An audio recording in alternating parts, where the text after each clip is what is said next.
So good evening, everybody. So it's great to see everybody here in London and everybody here joining us virtually. My name is Claire Anderson, and it's a great pleasure for me to be here to share this evening's event where we mark the launch of this fabulous book, Cannabis, Global Histories. I'm going to wave Gagan's copy here. So it's, we all want to celebrate the publication of this fabulous book edited by Lucas Rickett and James H. Mills. So I'd just like to start by introducing briefly our panelists, and then I'm going to invite each of our panelists to offer a brief-ish response to the collection. So we have, first of all, Jim's co-editor, Lucas, who I think is there. Thank you, Lucas, giving us a nice wave there. So it's great to meet you. So Lucas is professor at Madison, Wisconsin. We will then also hand over to Jim to say a few words. So of course you all know Jim also. And then our other commentators are my dear colleague Anna Greenwood from the University of Nottingham, Paul Dimio from the University of Stirling, Paul Withington from University of Sheffield, and Gagan Sood to my left here from LSE. So Lucas, would you like to start with offering some reflections on the collection? Can you hear me, first of all? Yep. Yeah, perfect. Okay, lovely. Yeah, thanks for the introduction. I'll just say too that it's nice to see you virtually, and it's nice to have people here in person. I haven't done the hybrid model just yet, and so it's always a learning experience in this time of pandemic. So look, considering what we've all been through over the past 2 years, you're probably not at all surprised that it felt like absolute eons for this book to come to its conclusion. And for the contributors, it probably felt that way too, having to deal with Jim and I over the past few years. If I remember rightly, this project began with preliminary conversations, sometimes loopy, at Babity's pub in Glasgow, during squash matches, and then followed up with only slightly more serious chats in the hallways at Strathclyde. The project sort of took off in 2018 with the generous support of the Wellcome Trust. And then I personally took off from Glasgow, jet setting away here to Madison, to the Midwest of the United States, which has also been a learning experience.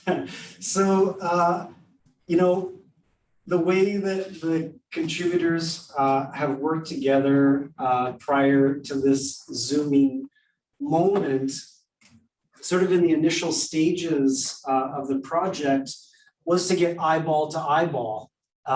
We did that first in Glasgow in April, and then in Shanghai, then in Washington, then in Johannesburg.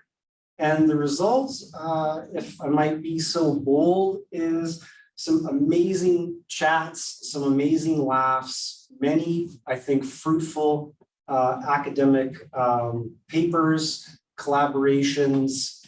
I think a really strong network of scholars was formed, which is something I'm particularly proud of. And of course, the book that we're here to discuss, the book interrogated globalism and cannabis, and the approach needed to do so had to be global in nature as well, hence all that traveling. So look, there are many well wishes and expressions of gratitude that need to be expressed. They're expressed in the acknowledgement section of the book, and I can't do it all here, but I would definitely like to take my hat off to a few folks. First of all the different archivists and collectors that were essentially the bedrock of this project. And that's the absolute lifeblood of what we do, is mine those archives. And without those people, we don't get to do what we do. As well as all the folks at the press. Nat Brown and his colleagues were supportive, professional, and again, put up with Jim and I. on many different occasions. Lastly, our excellent contributors. So I see some of them there, some of them here. Thank you very much for all the time and the effort that you went into crafting your chapters. And so that's it for me. Thanks so much. So we'll pass over to Jim. Yeah, thanks, Claire. It's good to see you, Luke. I just thought I'd like to add, first of all, to the thanks you've given. I want to thank in particular Caroline Marley, who is at Strathclyde. She put together the initial conference from which this volume grew in 2018. And Caroline's been a constant presence throughout the development of this book. As you say, we've had further meetings in Shanghai, Johannesburg, and elsewhere. These would never have happened without Caroline's contribution in keeping us all straight, making sure none of us got murdered, that we all turned up and said what we're supposed to in the right place and at the right time. So in many ways, if you like, the third person responsible for this volume alongside myself and Luke is Caroline. I'd also like to thank everybody else who was at the Cannabis conference who does not feature in the volume. The event I strongly recall as being just one of great fun but really serious conversations about not just about cannabis and its histories, but how we should be thinking about both. And I think that the volume's ended up in the way that it has. And indeed, we're sitting here to talk as much about global history and histories as we are about cannabis this evening, because the event was so stimulating back in 2018. So for those of you interested, if you like, in looking beyond this volume, you'll find that everybody's abstracts from 2018 are still on the website. So once you've ploughed through all of the material in this volume, the good news is there's plenty more for you to immerse yourself in. Why global histories? Well, I should say that we've come to global histories by accident. The work entitled for a long time was, remind me, Luke, was it Worldwide Weed? We've gone WWW, which we were enormously pleased with until some bastards got in there first. And you'll find that there is a book out there somewhere now called Worldwide Weed, something that our editor, Matt Brown at MIT, pointed out with about 6 months to go. So hence the slightly more boring title, Cannabis, Global Histories. But in some ways, I'm glad that we were robbed of our more attractive working title, because I think that as the volume has proceeded, it's become as much about thinking globally and about global histories as it is about cannabis. I shan't tell you what I think or what Luke thinks about these issues. It's there to be read in the introduction, and our 4 poor discussants have been forced to look through it, however briefly, in order to provide their views this evening. But I would just reflect, I was thinking about this on the train south, that it seems to be an interesting time to be ruminating on the theme of global health, global histories, and healthcare systems. After all, in COVID times, global health organisations and systems have been severely strained.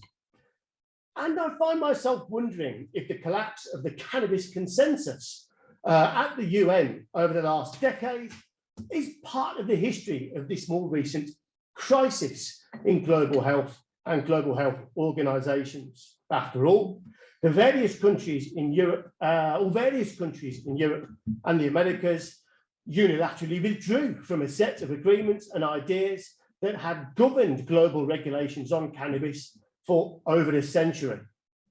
If there's a link between this and COVID, I think it's worth, and the experience of global health governance during COVID, I think it's worth exploring, but happily, that's a question for future generations of cannabis historians. Thank you, Claire.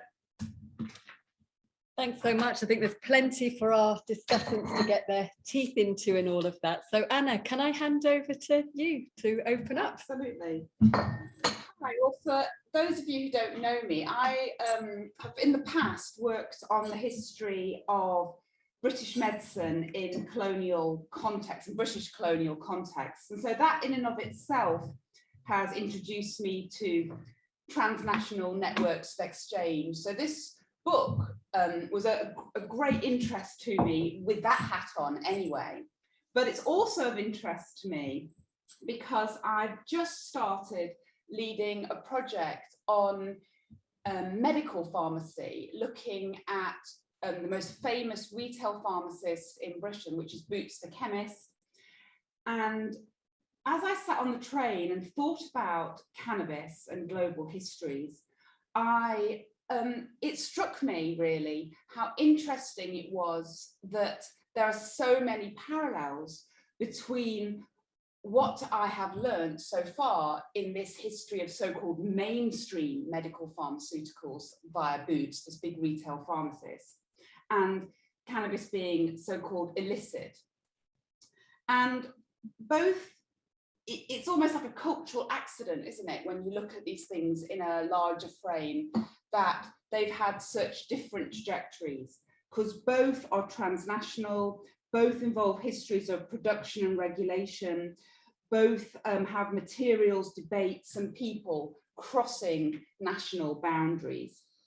And I think it's really quite nice full circle, actually, to think about the permeability of these boundaries between medical pharmaceuticals and psychoactives, really, when we now see someone as mainstream, if you like, as Boots, which hasn't got a hint of the cool about it as a company, selling CBD oil. It shows that the histories are perhaps much more linked than we ever formerly thought of. And this made me think about globalization, and it made me think about globalization. And when we think of it, we think about the compression of time and space, typically exemplified through the dominance of the internet, the way supply chains and procurement have been honed down to the bare essentials. But it also made me think about dissensions. This is not linear progression. In different time periods, we have different fashions for music, different fashions in youth culture, different political allegiances. We have different dominances on the international stage. And so what I think this book really made me think about is the way that globalization has so many different temporal as well as spatial elements to it. And really, this book showing these wonderful chapters of different locations, often comparative in and of themselves, gave me an idea of how difficult it is really to grasp globalization as a singular linear trajectory. And the last point I just want to bounce off Jim, actually, that I just want to make is, I'm sure we'll go and discuss these things in depth later. But yes, this does raise modern questions as we think about the cultural moment and responses to the pandemic and the way health can work internationally. But I also think there's something really interesting in terms of us perhaps representing a counterculture. Let me explain. So, we are self-aware leftist historians thinking about globalization. We're doing the right thing, we think. We're thinking about interconnectivity. We're thinking about the way states and geopolitical entities work together. But also, we're working in a time where so many nations are celebrating autarky, a time when nations are celebrating self-reliance. Britain is great, China, America, Brazil, times when actually there's a swing to the right. And suddenly I find in this volume an interesting dissonance in this cultural moment between some of the undercurrents that are also going on the international geopolitical stage. And I think that's something that will be interesting to discuss, as perhaps we are representing a counterculture in our own histories. Thank you. Brilliant, thanks. So, Paul, follow that. Oh yeah, so I don't think I can. Hi everyone, nice to see everyone. Thank you for the opportunity. Thank you for the invitation, Jim. And Lucas, I just wanted to say that so about 20 years ago, I edited a volume with Jim. I remember getting to the end of it thinking, what's next? It's either we do another one or we remain friends. It's one or the other. It's never going to be both. But, so well done, Lucas. So obviously the volume is excellent. I particularly appreciated how well it kind of hangs together. Often in these circumstances, the volumes can appear quite fragmented, and I did see a certain coherence all the way through, and the chronological structure really helped me, as someone who knows a little bit but not everything, certainly to understand the processes of change over time. My interest is sport, the history of drugs and sport, and cannabis has been there, but it's perhaps not been very prominent. But reading the introduction and some of the chapters, it made me sort of think a little bit about globalization and the role of sport within the global kind of awareness of cannabis as an issue. So as a very kind of brief potted history, through the 1980s and 1990s, there were some rules against cannabis in sport, but they were not applied consistently. And one of the turning points was the 2002 Winter Olympics, where the gold medal winner for the snowboarding event lost his medal after testing positive for cannabis. So the World Anti-Doping Agency was formed around that time, and its first rules were in 2003. And one of the categories of prohibited substances is cannabinoids, and it's remained the same ever since. And the World Anti-Doping Agency represents perhaps one of the most global kind of drug policy making agencies, not necessarily for its power, but probably for its scope. So there may well be people in this room or in the other room who probably, without necessarily knowing, have become under the jurisdiction of the World Anti-Doping Code. If you've ever taken part in any event that is part of a national governing body, which in turn is part of an international governing body, which is a signatory to the World Anti-Doping Code, you could be tested and you could be banned from sport. So the reach of the World Anti-Doping Agency is huge, and it's kind of expanding. Interestingly, when they put the cannabis on the list in 2003, the threshold level was so sensitive that you could be caught for basically passive smoking.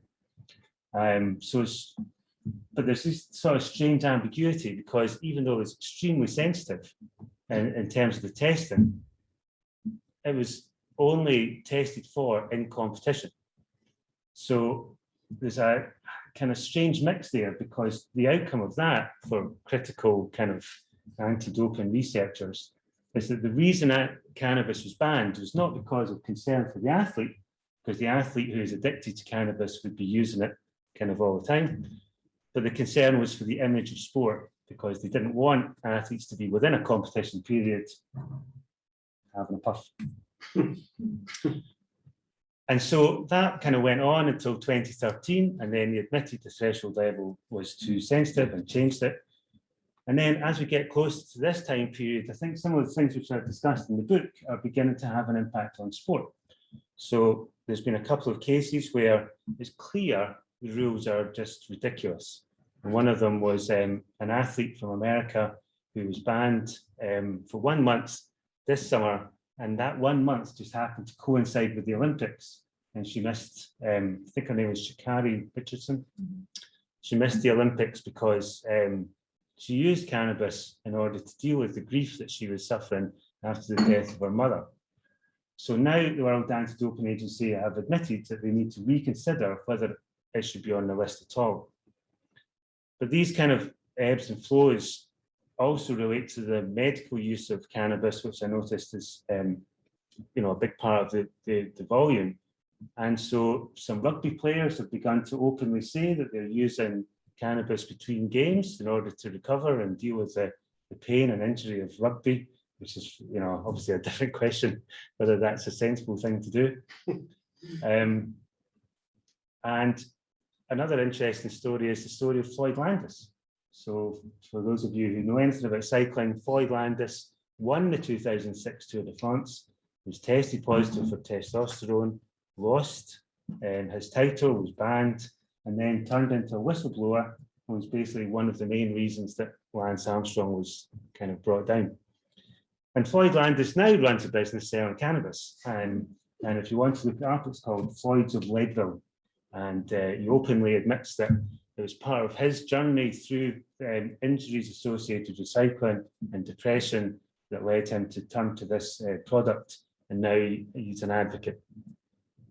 So I don't want to give a whole lecture on sport and drugs. I will stop. But apart from that, I would, obviously like to congratulate all the authors because it's an excellent volume. It's definitely tapped into a lot of things which I've been working on. And I'm sure it's the same for everyone else who comes across it. So congratulations to not just the editors, but the authors as well, who are made it into an excellent volume. Thanks. Thanks, Paul. And we're all agile these days, as we know. I want to just, in a departure from our plan, to invite Paul Guttenberg from Stony Brook to say a few words. Paul, I understand that you have to rush away and teach shortly, so love to hear your thoughts. I don't know whether you're able to unmute yourself, possibly. Okay, can you all hear me? We can hear you beautifully. I'm so Thank far you. away from Wisconsin, and I take it you're in London, right? Yeah, thank you. Yeah, unfortunately, I still have to teach even as chair of my department, but that's the way it goes here. Yeah, listen, I just want to say a few things off the cuff about the book, which I have actually had the opportunity to look at. First of all, is I want to give a warm shout out to Jim and Lucas. It's it's such a wonderful thing to publish a book like this. It's I think it's truly a book that brings together and advances a field. So it's not just every year somebody puts out a collection of essays about drug history, I think, but this one is different. It really has a real mission to it.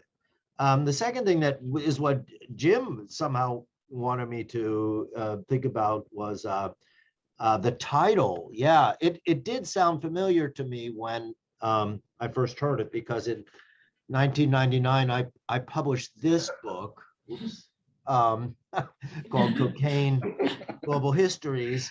I had no idea of the controversy about the worldwide weed, which would have sounded a lot like the World Wide Web. But anyway, yeah, it sounded familiar to me, Cannabis Global Histories, but, I think it was Groucho Marx who said, well, somebody said this, I don't know if it was him, imitation is the greatest form of flattery. So, I'm really flattered by that, because somebody must think that Cocaine Global Histories was a pivotal book.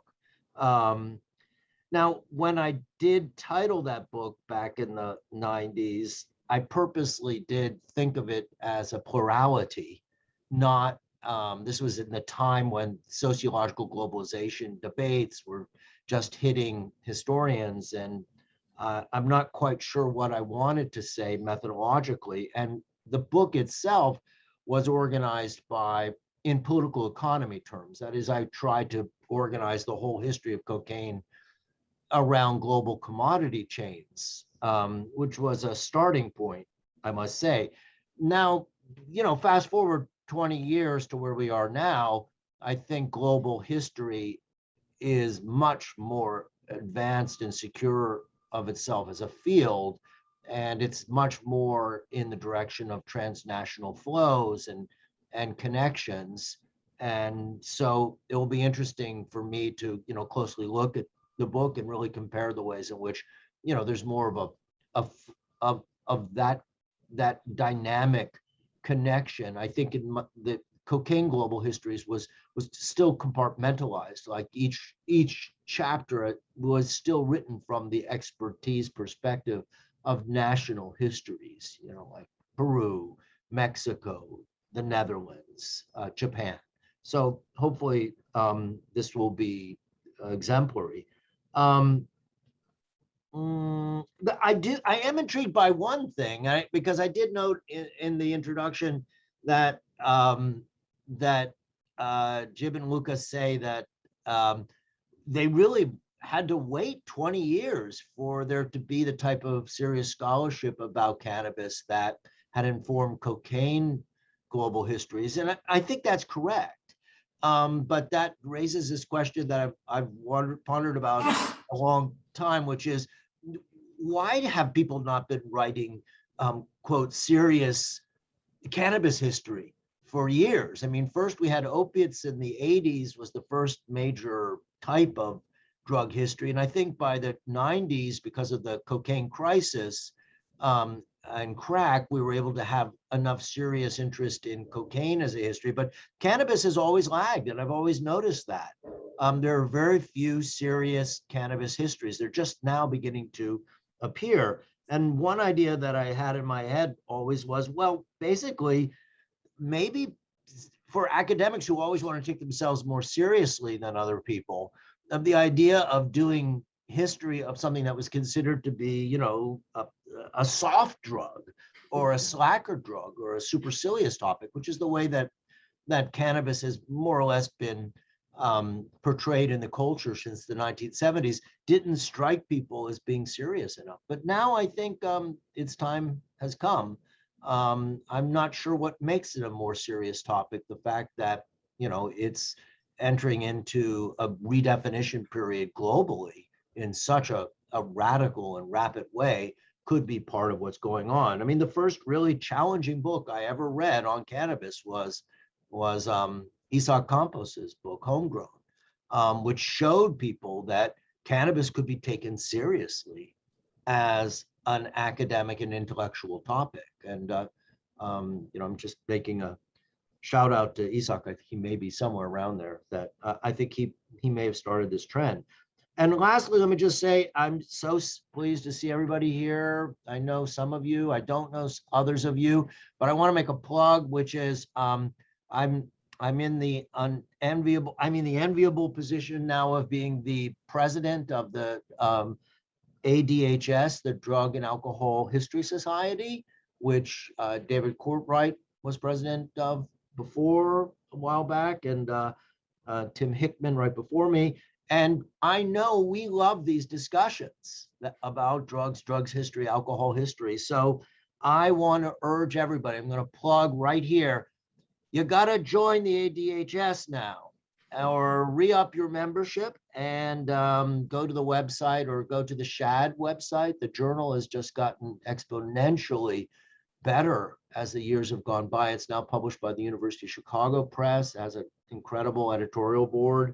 And get ready for Mexico City, June 15th through 17th, 2022, COVID permitting, I think it will, is our next biennial conference. So I hope to see every single one of you there at the Drug and Alcohol and Drug History Biennial Conference in Mexico. And thank you again for letting me say a few things before I have to go off and teach something about the conquest of the Americas.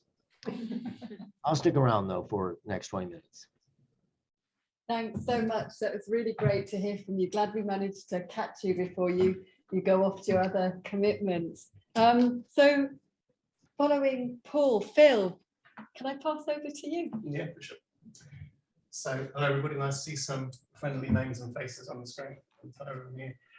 First of all, thanks to Jim and to Lucas and to Caroline for the invitation to the launch and the opportunity to say a few words about worldwide weed, because I'm now going to know it from now on. So I should say from the outset that I'm a big fan of volume, not simply because of the quality of the research behind individual contributions, including the substantial introduction. That is of course important, but also because of the way the chapters talk to each other as sections, as I think Paul referred to as well. on cannabis as constitutive to 19th century colonialism, and then to early 20th century nation building, to later 20th century Western consumer countercultures, and last but by no means least, on the recent politics of national and international regulation and the consensus, as Jim referred to it. And as the introduction very nicely and I think persuasively makes clear, viewed cumulatively, these sections allow a global or transnational narrative of cannabis since the 19th century to be told with a level of authority and detail, and indeed critical insight that was not really possible previously. And while this is also due to the large amount of new research over the last few decades, which has been referred to, on cannabis and other intoxicants, it is all testimony to the particular quality of this volume. So many thanks, Jim. I think my students and indeed colleagues at Sheffield will really love it. But I wasn't asked here simply to eulogize about the volume, and after I'd agreed to come to the event, Jim cunningly sent along to me, and I assume to my fellow panelists, some very difficult questions for us as speakers to think about, which was very cunning, Jim, indeed. And these questions include: why think about intoxicants on a global scale? How does this kind of research provide novel perspectives on globalization? How does the local, the national, and the global histories of intoxication intersect with each other, and what next for global histories of intoxicants and psychoactive substances? And those of you who have already read the volume will know that these are questions to which Lucas and Jim already have plenty of answers. But they're questions that are also interesting and important to me as a historian of early modern intoxicants, that is of intoxicants during the second great era of European colonial and commercial expansion between the later 15th and the later 18th centuries.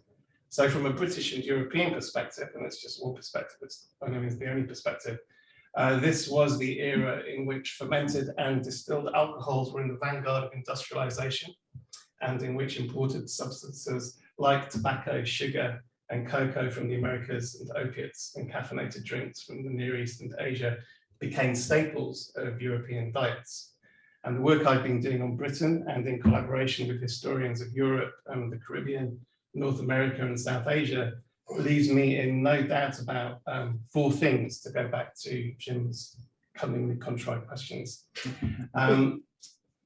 First, that you cannot even begin to think about the early modern history of these commodities, each of which is worth, of course, billions of dollars per annum in the 21st century, without thinking about the enforced and exploitative creation of global networks and connections during the 16th and 17th centuries. Second, that these global networks and connections simply could not have developed as they did without intoxicants. And there's definitely an argument to be made that they might not have developed at all without them. Would the English have survived in the Chesapeake without tobacco? Would there have been a transatlantic trade in slavery without sugar? And so on. That to understand the full, thirdly, that to understand the full set of factors informing the production, traffic, and consumption of these intoxicants, you have no choice but to think about locales in relation to larger geopolitical entities and transnational connections. I look at places like York and Chester and Norwich, along with James and Dana at the table there, but you know, the globe is there as well. And that, fourthly, despite all the excellent work that's now getting done in the field, we have only scratched the surface in terms of, and I suppose these are the things to do, Jim kind of answer. Firstly, thinking about the synchronic and diachronic stories of intoxicants as both individual substances, and much more difficultly as a group or family of substances that cumulatively have had a profound and formative impact and continue to do so on the modern world. Second, making the history of intoxicants not simply an important field of historical research in its own right, but also demonstrating on an ongoing basis importance to medical, economic, political, and cultural history. And thirdly, showing how the history of all histories matter to contemporary debates, politics, and knowledge, which is something as an early modernist I probably feel a bit more keenly than modern historians of intoxicants. So for me, this edited volume shows just how vibrant, important, and exciting the field of study is, but also how much work there is still to do. Great, thanks. So last, by no means least, I pass to Gagan Sid from LSE.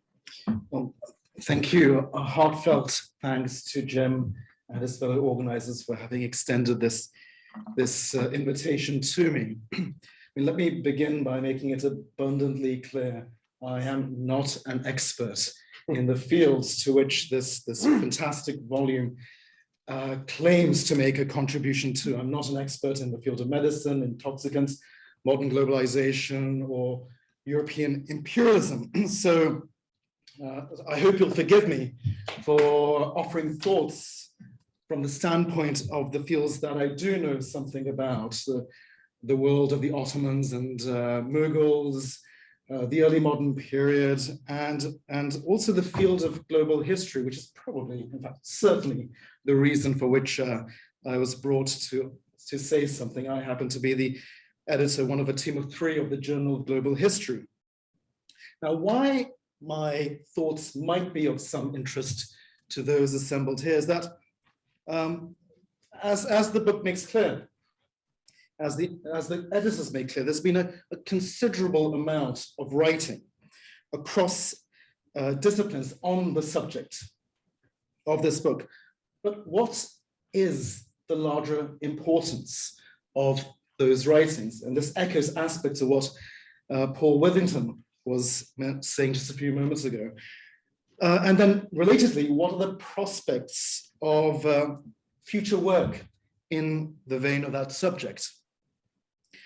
The launch pad for my thoughts is the following, that my take on global history differs considerably from the take on global history of the authors, not least the 2 editors.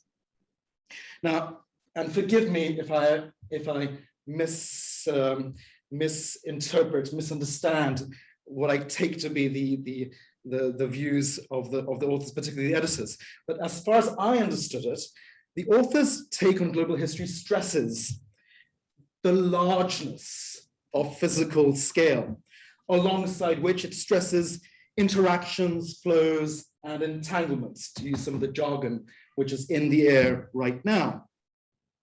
In its own terms, it sees the principal contributions of the book, its chapters, to be to international history, to be to transnational history, to be to the history of globalization. I should add in brackets, it's not always clear to me what is the substantive difference between how the authors articulate globalization as opposed to transnational history, as opposed to international history. But nevertheless, they seek in their own terms to contribute to transnational, international, and globalization history, and by extension to the modern, the colonial, the contemporary period, from roughly speaking the mid-19th century onwards. And within those parameters, there's considerable promise. No denying it. However, I did end up wondering whether these self-imposed parameters were unduly limiting. I mean, is it possible, as a thought experiment, for those who are working on this subject of cannabis, among other allied toxicants, to contribute to other fields in a manner which potentially breaks, I fear, maybe I shouldn't say this one, but potentially breaks new ground? Insofar as that is possible, to do so, I humbly suggest requires a different take, perhaps even a fundamentally different take on global history as a field. Bear with me, I'm going to be somewhat sacrilegious. Global history is not about history on large scales. Global history is not about globalization. Neither history on large scales nor globalization of whatever kind is sufficient or necessary to be considered global history. Rather, I would suggest global history is about recapturing developments of world historical significance that have been obscured or neglected undeservedly. So the key terms here are world historical significance, which is innately and purposefully subjective, as well as undeservedly obscured or neglected. If you're willing to give me the benefit of the doubt with this working understanding of global history, to do so, to be able to recover those or recapture those worlds of historical significance that have been undeservedly neglected or obscured, requires us to find ways of overcoming unwarranted, and I stress unwarranted, anachronisms, essentializations, path dependencies, and ethnocentrisms. Let me just repeat that. Find ways of overcoming unwarranted anachronisms, path dependencies, essentialisms, and ethnocentrisms.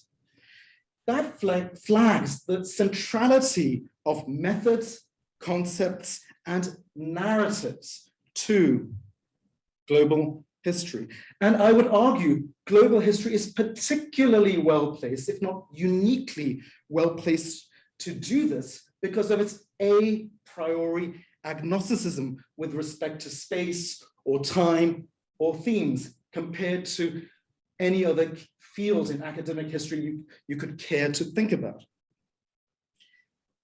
Having said that, with that out of the way, as it stands, this book without doubt presents wonderful detail that is generative and that is fruitful.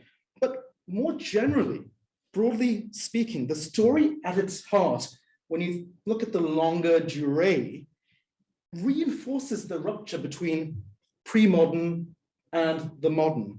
It also reinforces that dichotomy between the West and the rest because of, if nothing else, the centrality to it of industrial capitalism and, in inverted commas, the Weberian state in its interpretive framework. Now, this could be because the rise of industrial capitalism and the emergence of the Weberian state with qualifications is the only story out there. However, scholarship over the past generation gives us reasons to think otherwise. And clearly I'm of the latter persuasion. So rather than globalizations and connections, what about approaching the subject of cannabis alongside other intoxicants and consumable products, goods? What about approaching such subjects through the heuristic of near universal problems that all complex policies have had to confront? Complex policies that are citied, that are literate, that are commercialized.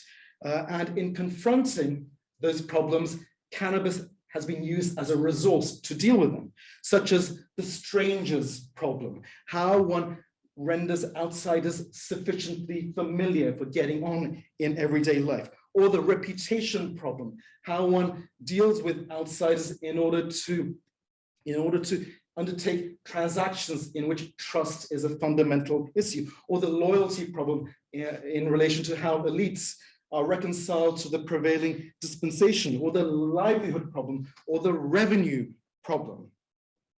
By doing so, I would argue, by seeing how cannabis as a resource can be marshaled to, has been marshaled to address such near universal problems in complex societies, past and present, we would thus be able to reveal dimensions of the pasts that are of world historical significance that have hitherto been obscured and or neglected. And that for me is a beguiling prospect to which the work as exemplified by this book and the authors responsible for those chapters can contribute to, and I urge them to do so in future. Thank you. Thanks very much. So thanks to Jim, Lucas, Anna, Paul, Phil, Gagan, And I think we'd like to open it out to questions if we've got time. I'm not sure what the best way to do this is. In the room, people can perhaps shoot a hand up. Perhaps people can unmute themselves and speak via Zoom. If anybody would like to come in on any of these points or to ask our distinguished editors and contributors questions, please go ahead.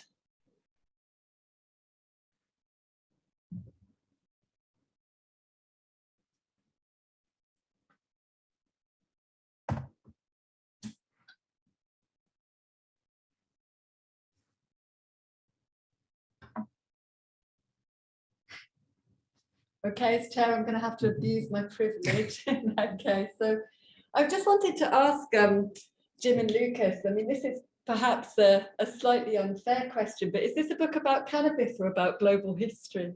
Luke?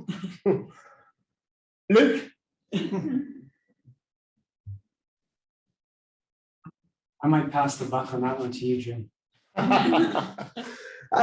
That's an interesting question, Claire, and kind of listening to the discussants' responses to the book very much makes me kind of come back to that question.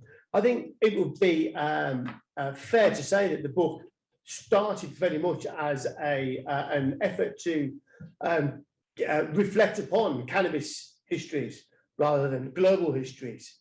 As Paul Guttenberg noted in his reflections, this is a field that's really blossomed over the last 20 years. And I think in answer to the question that he raised about why cannabis histories over the last 20 years, I think in the introduction we pointed towards contemporary developments. The last 20 years has been a period of great interest in cannabis control and cannabis consumption, in part in Western societies, but also elsewhere, in which the cannabis consensus, as we've called it, began to collapse as the consumers turned to it for a whole variety of reasons. As governments began to realise that it was costing more to enforce regulations than it would be to relax them, and as the scientific and medical evidence for the harms of cannabis, which had propped up the cannabis consensus, began to be challenged from across a range of scientific and social science disciplines. So, if you like, the ongoing set of changes of the last 25 years both in cannabis markets, but also in cannabis controls, I think has prompted historians to begin to ask all the questions that historians do, which is, well, why? What seems to have been a history of continuity suddenly seems to be a phenomenon that's undergoing great change. As historians, how do we explain that? How far do we need to go back in order to check that the story really has been one of continuity? And how does this lend us to explaining and analysing the change that we're observing at the moment? However, and I think Gagan's responses there, and together with Phil's, draws attention to this. I think that as this began to develop as a project, following the 2018 conference, we began to be aware of the great potential of trying to think broader.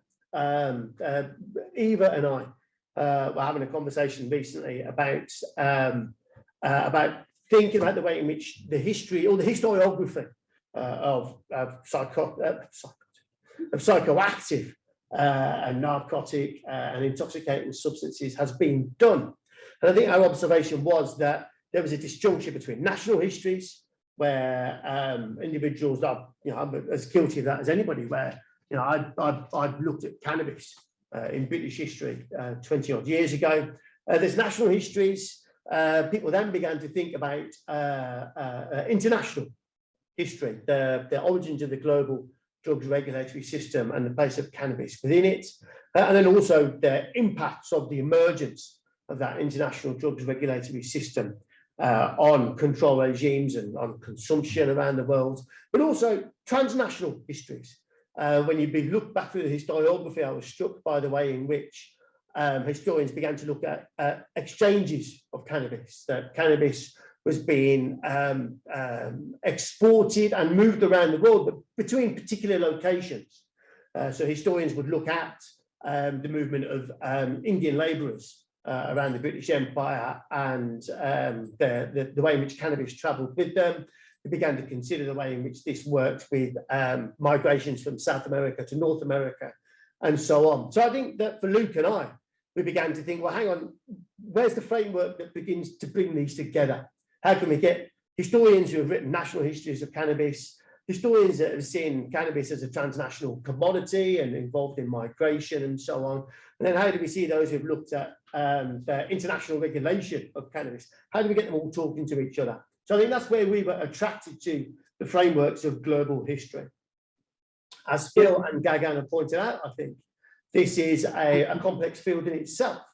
So if you like, the introduction was a first stab at showing the way in which global history can perhaps move us all on as historians of cannabis from the national, the transnational and the international histories to begin thinking about these more holistically. But I think as we also hint at the end of the introduction, we see this as a project that we hope to pass on to the next generation, which I think is a generous gesture on our part. Does that sound fair, Phil? Luke? I'll just piggyback off that very briefly and say thanks to all of the commentators for sparking new thoughts about the framework itself, the construction of the framework, because initially I did begin thinking of this project 2017, 2018, along with Jim, as discrete stories, discrete national stories.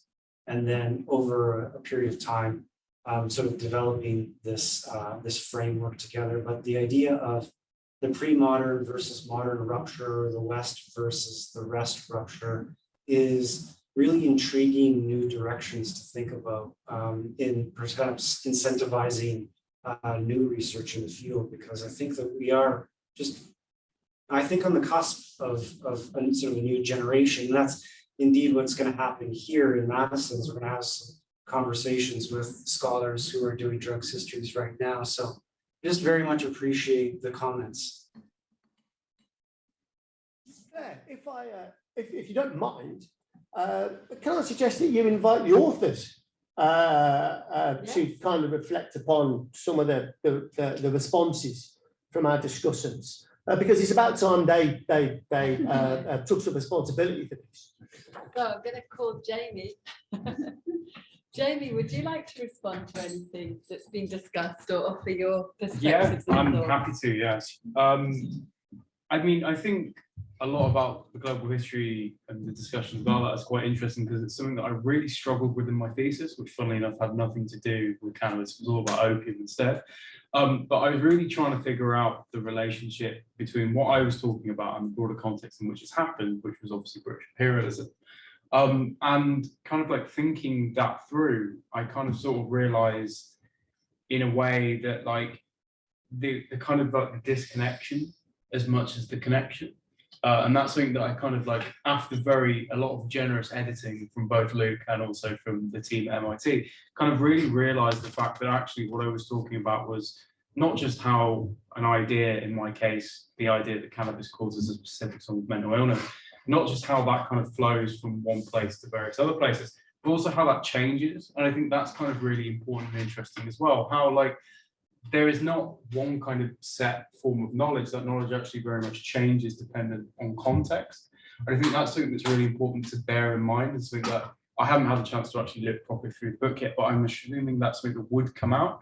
This idea that the same thing is so incredibly permeable depending on what context you're actually in, and how, you know, something that kind of initially seems like a very obvious thing changes very much. And with that, going back to what I was trying to say, this idea of like, you know, I was trying to shoehorn my thesis and to some extent the work initially into that global context. And increasingly, I kind of realized that what I was looking at was much more of a local story, or a series of local stories, which were then connected to a bigger whole of the bigger flows as well.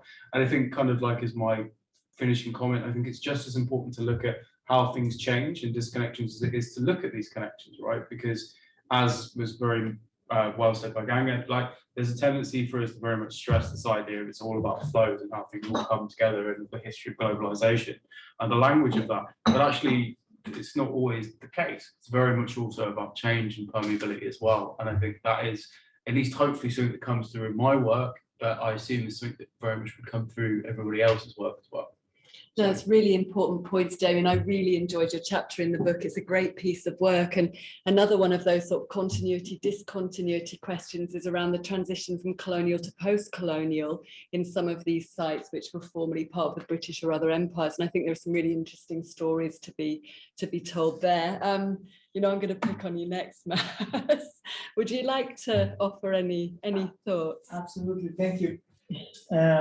Thank you for the comments from the panelists. I would like to connect two comments in particular, which maybe from afar touch to each other. One is the sort of comment by Hannah about the shift to right-wing politics that to a certain extent, maybe, and disclaimers are welcome, we are trying as leftist historians to counter. And the other is Gagan's critique of our work as not being a proper way of doing global history.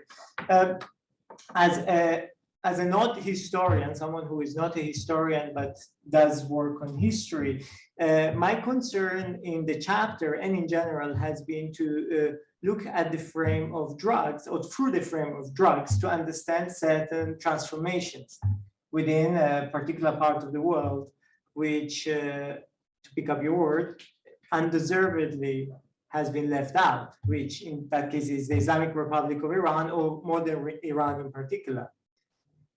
Opium has been discussed excessively, perhaps, in the context of Iran, but you know, the question of cannabis not, but it's not cannabis in itself that is important. It's the question of a commodity, an entity within the reality of people's life that transforms social behavior, transforms the way people connect to public policy and the way public policy impacts their lives.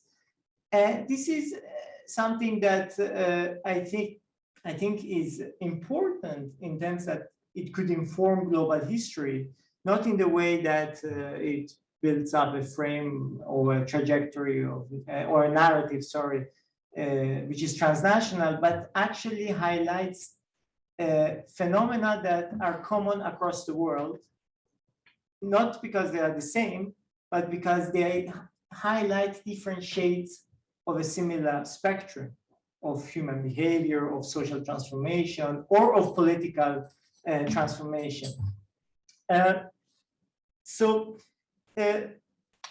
If you look at the case of Iran, that's the one I speak about in the chapter, I highlighted 2 points, which I think are, to a certain degree, within the study of contemporary societies, quite universal. One is the public secrecy of cannabis. The fact that cannabis is forbidden in most countries of the world, but is highly tolerated.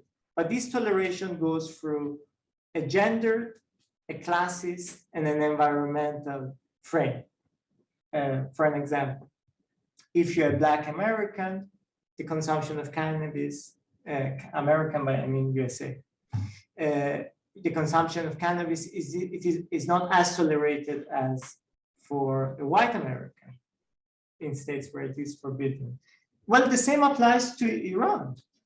Most middle-class citizens would be able to consume cannabis in the post-revolutionary time, so I mean the last 40 years, a period in which in global history and in public perception generally has been perceived as highly repressive and of course dominated by the idea of prohibition of cannabis as much as anything else.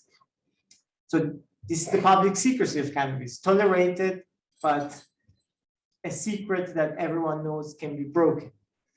And the other is chemical calibration. And this is more anthropological, if you want. The fact that people use substances for a variety of reasons, and I think you highlighted this in terms of commodity consumption, that could be medical, therapeutic, for questions of pleasure, hedonistic, but also to be part of a counterculture, or for revenues, or productivity, or to boost their performance as social actors.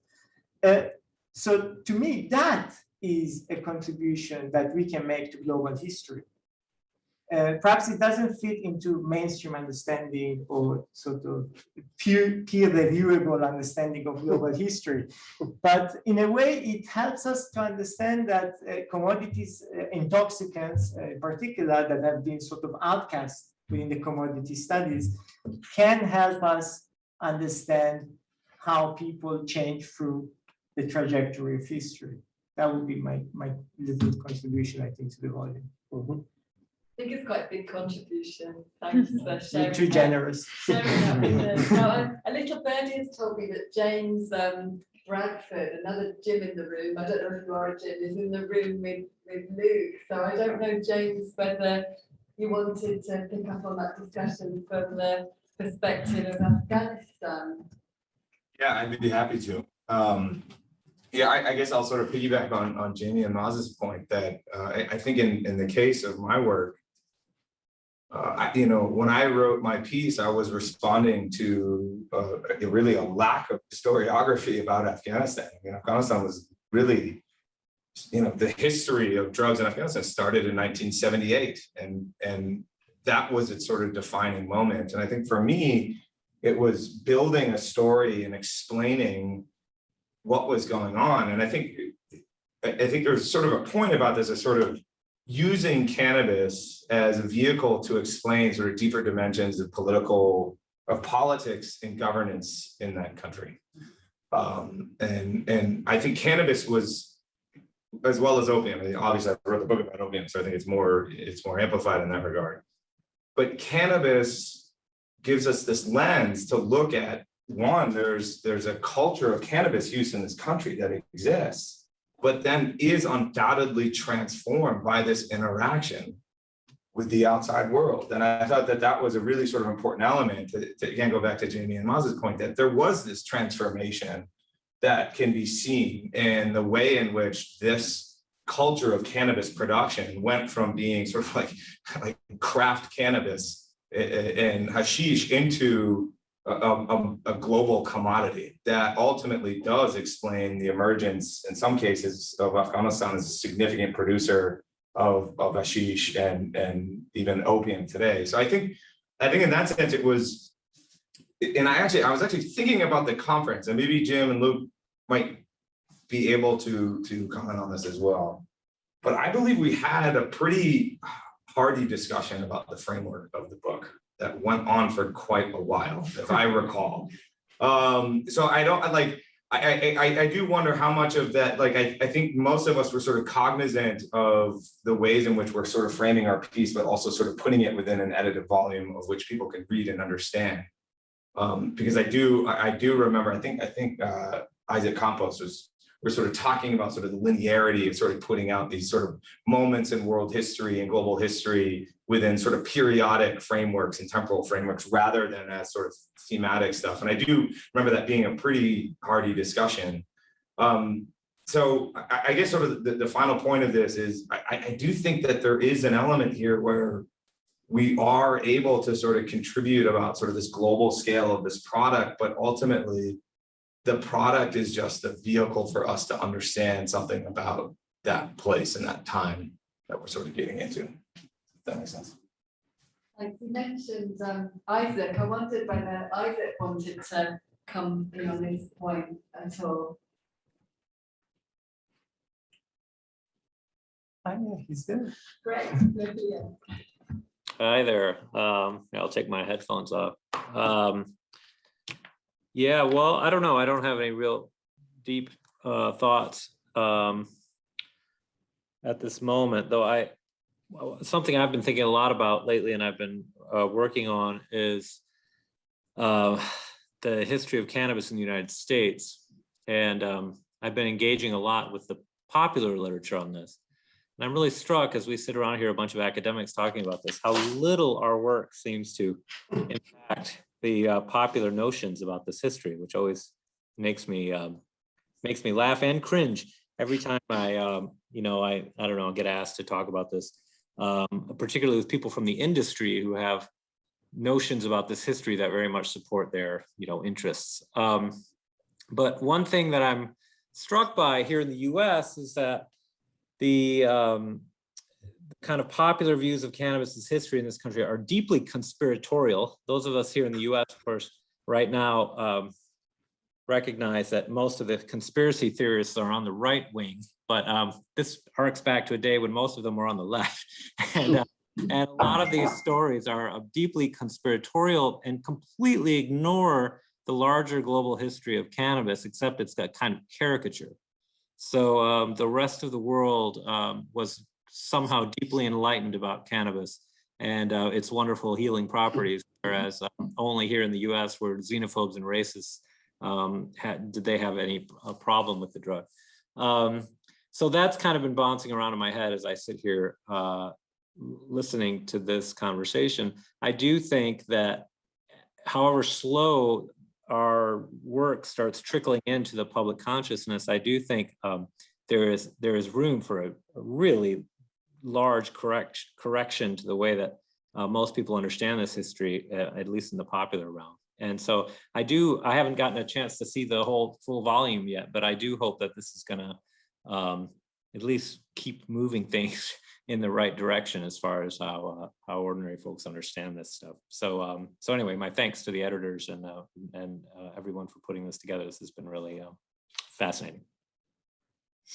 Thanks. We don't have a whole bunch of time left, and we can't actually see the full list of names. I think Lisa is here. I was wondering whether Lisa wanted to come in. Your name has just popped up, so I can see that you're here. Did you want to offer any perspectives? Hi, everyone. I'll just say a few points. I'm not going to turn on my video for a variety of reasons, but just to say hello to everyone and thank you for this wonderful launch and this really stimulating set of panelists. Yeah, I do have a couple thoughts following from Isaac has just said about conspiracy explanations. It's an issue that I see arising in a place like South Africa as well. So it's not just a response of right wing, but a kind of neoliberal tendency within the left to see identities a priori as a sort of solidarity emerging out of colonialism and decolonial processes. So it matters because at the moment there's a tendency to equate decriminalization of cannabis with decolonization.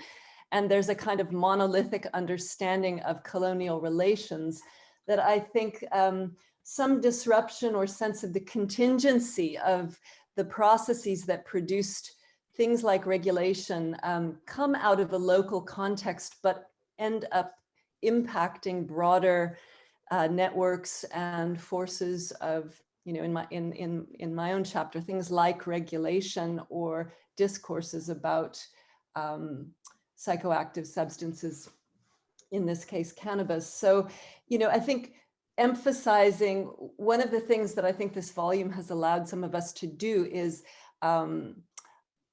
as my colleague said, you know, tell a story that hasn't been told, but do so in a way that emphasizes the contingency and the ambivalent nature of cannabis criminalization at its roots in this moment when the trend is for decriminalization.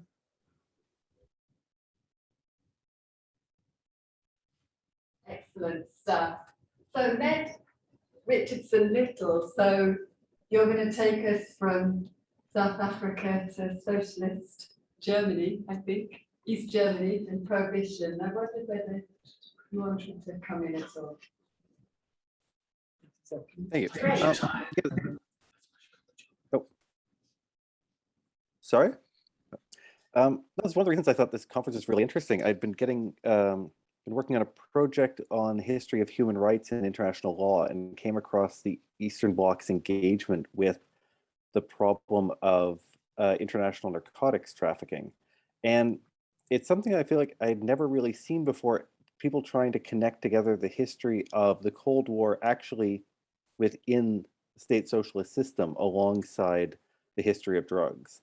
There's a lot of history of persecution of drug cultures and drug users as part of a larger question of anti-communism. And but at the same time, this is something that sort of seemed like it was a territory I couldn't find in the literature, particularly in Eastern Bloc countries in a lot of cases, and that whether people even had access to cannabis, whether or not what sort of state socialist officials thought about the topic. And I think it's one of the things that's so interesting about this volume and about the project in general is the extent to which the history of drugs gets woven into so many other narratives and into so many other global processes. That this is a history that not only ties into global commodity chains as discussed, this is an economic history of globalization through proliferation of capitalism, but also one that ties in with the Cold War extensively, both in Europe and in particular in East Asia. When we look at the case of sort of China and Vietnam and the heroin trade, less so in the case of cannabis, but then also the centrality of Afghanistan, the multiple conflicts that have been happening there. So I just wanted to quickly say, I think it's interesting to look at the ways in which when we flip the perspective in the West, the concept that narcotics usage was associated with radical left-wing politics. And then when we actually get into the communist world, the way in which this was ideologically flipped and mirrored, the way in which for state socialist officials, narcotics were part of a sort of Western political plot to undermine radical left-wing politics. And so in this way, a lot of the, this idea of sort of fixed ideological content of certain substances, the idea that drug scene and things like that is something that's innately on the left, that when we actually look at the communist bloc, that this is something that gets turned around and filtered through their own ideological lenses, and many times actually reproducing a lot of the knowledge systems that were being produced out of the capitalist West. So I think in this way that it says something also about the global transfer of knowledge, that when we look at prohibition on a global scale, ways in which ideas can be transmutated into a great deal of localized ideological systems, cultural norms, and that the politics of cannabis in one place does not need to reflect the politics of cannabis in another, even if prohibitionist policies and coercive state power is being used against those who are seeking to grow, trade, or use it. Thanks. That brings us really neatly back to Jamie's opening point about, you know, the importance of locality in telling these global stories. I wonder whether the editors or would like to respond to your contributors' various comments, or if there are any contributors who would like to say a few words who haven't had the opportunity. I think we've captured everybody, but we may not have done. We can't quite see the list of everybody's names. So I think we've captured everybody. So Jim? Can you just flick through the list just so we can have a quick last look, see if there's anybody else who's hiding? Anybody hiding? Everybody does. Say again? That's everybody that's. That's the lot now. That's All right, great. good. Okay, there's nobody hiding. That's good. Nobody hiding. So Jim, would you like to have the final word just by way of summing up? Well, I suspect that the final word is go and read the book, because it tried to have the final word. And I suspect that from the questions and the comments that the discussants have brought up, and that that have kind of, you know, that have emerged in the general discussion, of course, I've now arrived at the conclusion that we've not had the final word, and that there's in about 20 years' time, there'll be the moment for yet another Cannabis Global Histories 2, in which I look forward to working with the next generation of historians on trying to answer some of the questions that have come up tonight. Luke? Nothing to add on that other than you guys are lucky because you now get to go for dinner and some festivities, and we're going to keep working here in Madison. We're holding a Global Drugs Histories, What's Happening Right Now workshop. So we've got some ECRs and established scholars who are going to talk through some of these very interesting points. And so I just wish you well as you go off and put down a few drinks and have a lovely supper. That's great. Well, all that remains for me as chair of this session is just to extend hearty congratulations to you both as editors. Hearty congratulations to all the contributors to this volume, whether you're here or not with us today. Massive thanks to the panelists for their wonderful responses, And thanks to everybody else for joining. So congratulations.